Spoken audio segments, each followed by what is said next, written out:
खोजी टीवी की मुअज़्ज़िज़ दोस्तों, मैं हूं माजिद मलिक और आप तमाम देखने और सुनने वालों को अस्सलाम वालेकुम। नाज़रीन ग्रामी, गुज़श्ता रोज इसराइल के एक फौजी ओहदेदार ने यह दावा किया है कि इसराइल ईरानी ड्रोन्स और जंगी सलाहियतों का मुकाबला नहीं कर सकता, जिसके बाद खित्ते की सूरत हाल बदलती हुई मालूम हो रही है।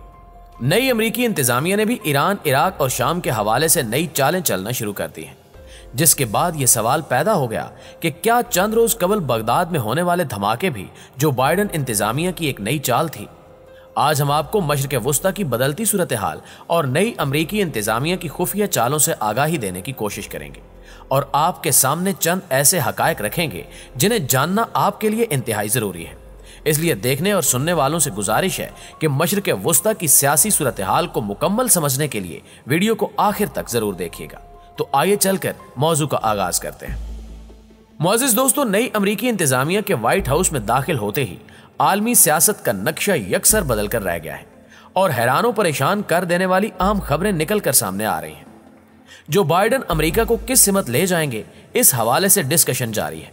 ताहम मशरिक़ वुस्ता में एक बड़ी तब्दीली ये देखी गई कि इसराइल ने अपनी खारजा पॉलिसी तब्दील कर दी है और इसराइली हुक्काम की जानिब से हैरान कुन बयानात सामने आ रहे हैं।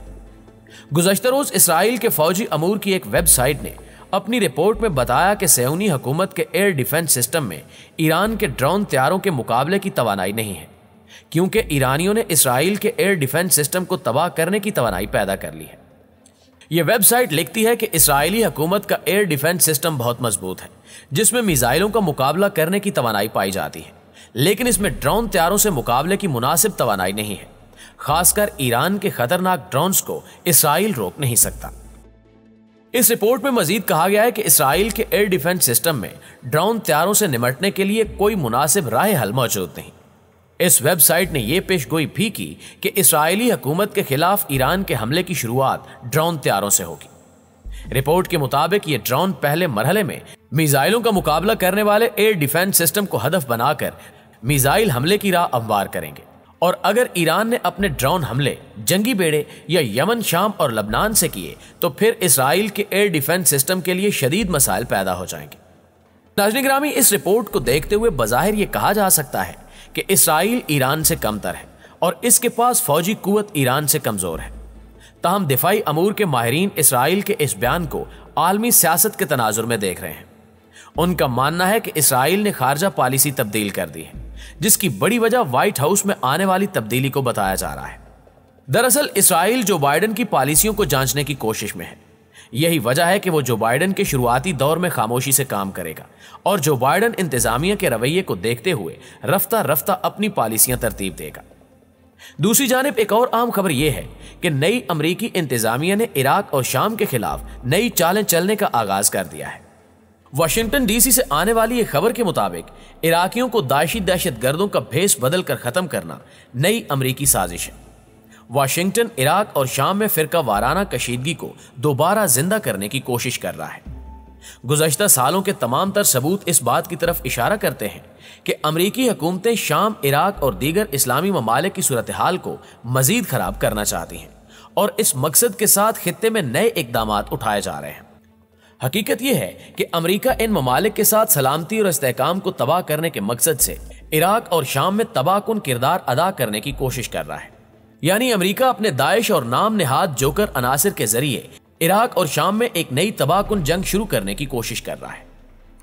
नाज़रीन ग्रामी, याद रहे कि अमेरिका शाम, इराक और दीगर अरब इस्लामी ममालिक में दाइश को खत्म करने के बहाने से आया था, लेकिन जैसा कि शवाहिद से मालूम होता है कि वो इस दहशतगर्द गिरोह के लिए सहूलतकार का काम कर रहा है और इन्हें मजीद मजबूत करने की कोशिश कर रहा है।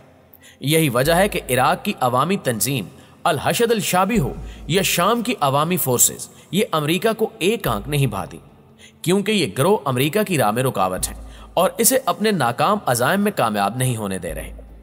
हाल ही में यानी 22 जनवरी की सुबह इराक के दारुल हुकूमत बगदाद का एक बाजार मुसलसल 2 खुदकुश धमाकों से गूंज उठा। काफी अरसे बाद इन खुदकुश धमाकों से दाइश की दहशतगर्दाना सरगर्मियों के अरूज के जमाने की याद ताजा हो गई। इन धमाकों में 32 इराकी शहरी शहीद जबकि 110 से ज्यादा दीगर अफराद जख्मी हो गए।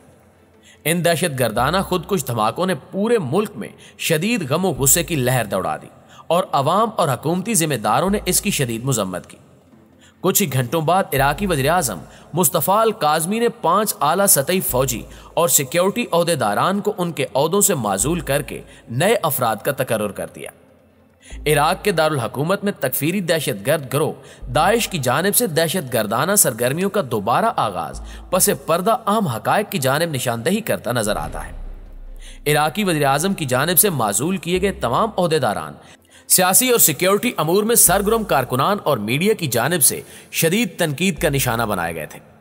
कहा जाता है कि इराकी वज़ीर-ए-आज़म के करीबी अफराद में से ज्यादातर या तो साबिक बास पार्टी से वाबस्ता हैं या सेकुलर सोच के हामिल हैं या फिर अमरीकी सिफारत खाने से वाबस्ता है।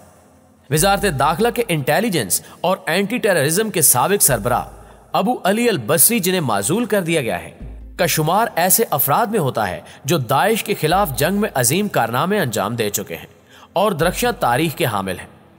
अबू अली अल बसरी ने दाइश के खिलाफ जंग में इंतहाई अहम किरदार अदा किया था और अवामी रजाकार फोर्स हशदुल शाबी के शाना बशाना तकफीरी दहशतगर्दी के खात्मे के लिए भरपूर सरगर्मियां अंजाम दी थी। यही वजह थी कि अमेरिका, इसराइल और दीगर मगरबी ताकतों की पैदावार यानी दाइश बहुत जल्द नाबूदी का शिकार हो गई थी। हालिया दहशतगर्दाना इकदामात के बाद इराकी वज़ीर-ए-आज़म मुस्तफ़ा अल-काज़मी की जानिब से अहम फौजी और सिक्योरिटी ओहदेदारों की बरतरफी ने चंद अहम सवालात को जन्म दिया है। प्यारे दोस्तों, सबसे पहला सवाल यह पैदा होता है कि मगरबी पुष्टपनाही की हामिल दहशतगर्दाना कार्रवाइयों का इराक में आला सतही फौजी और सिक्योरिटी ओहदों पर तब्दीलियों से क्या ताल्लुक है? क्या ये वाकयात पहले से किसी मंसूबा बंदी के तहत अंजाम पाए हैं? और क्या अमेरिका और इसके इत्तेहादी एक तरफ इन दहशतगर्दाना इकदामात के जरिए दाइश को दोबारा जिंदा करने की मजमूम कोशिश में है?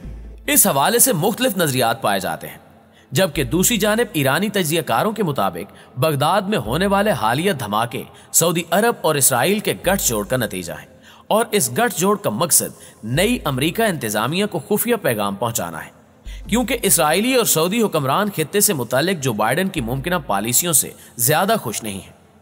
क्या सऊदी अरब और इसराइली हुक्मरान नए अमेरिकी सदर को यह पैगाम देना चाहते हैं कि वो इराक में बड़े पैमाने पर बदअमनी फैलाकर इराक से अमेरिका के फौजी इनखला को मुलतवी करने की भरपूर सलाहियत रखते हैं और यूं नए अमेरिकी सदर से कोई बड़ी डील करने के दर पे हैं? अगर ऐसा है तो इराकी वज़ीर-ए-आज़म का इकदाम एक तरह से सऊदी और इसराइली हुक्मरानों की सहूलतकारी पर मबनी महसूस होता है। इराकी वज़ीर-ए-आज़म ने बरसरे इक़्तिदार आने के बाद गुज़श्ता 10 माह में इराकी पार्लियामेंट की जानिब से अमेरिका के फौजी इनखला पर मबनी मंजूर होने वाले बिल को पसे पुश डाला है और अब तक करोड़ों इराकी शहरियों की जानिब से अमेरिका को निकाल बाहर करने के मुतालबे से भी चशमपोशी इख्तियार की है। गुज़श्ता 2 दिनों से इराकी मीडिया में इस किस्म की क्यासाराइयां बहुत ज्यादा देखने को मिल रही हैं। यूं महसूस होता है कि अमेरिका में बरसे इक़्तिदार आने वाले डेमोक्रेट्स चूंकि खुद अलकायदा, दाइश और दहशतगर्दी के बानी और मुअज्जिद थे, लिहाजा अब वो इस जिन को दोबारा बोतल से बाहर निकालकर एक बार फिर इराकी हुक्मरानों को ब्लैकमेल करने की पॉलिसी इख्तियार करने का फैसला कर चुके हैं। और अगर ऐसा होता है तो दहशतगर्दी की बड़ी लहर खित्ते भर को अपनी लपेट में ले सकती है। लिहाजा मुस्लिम हुक्मरानों को यहूद की चालों को समझना होगा और बर वक्त लाहे अमल तैयार करके इन शैतानी हाथों को रोकना होगा, वरना बड़ी तबाही हो सकती है। जी तो प्यारे दोस्तों, आज की वीडियो में बस इतना ही। आपकी राय आज की वीडियो के बारे में क्या कहती है, कमेंट करके हमारे साथ शेयर भी जरूर कीजिएगा। इंशाल्लाह आपसे मुलाकात होती है अगली वीडियो में। तब तक अपना और अपने प्यारों का ढेर सारा ख्याल रखिएगा। अल्लाह निगहबान।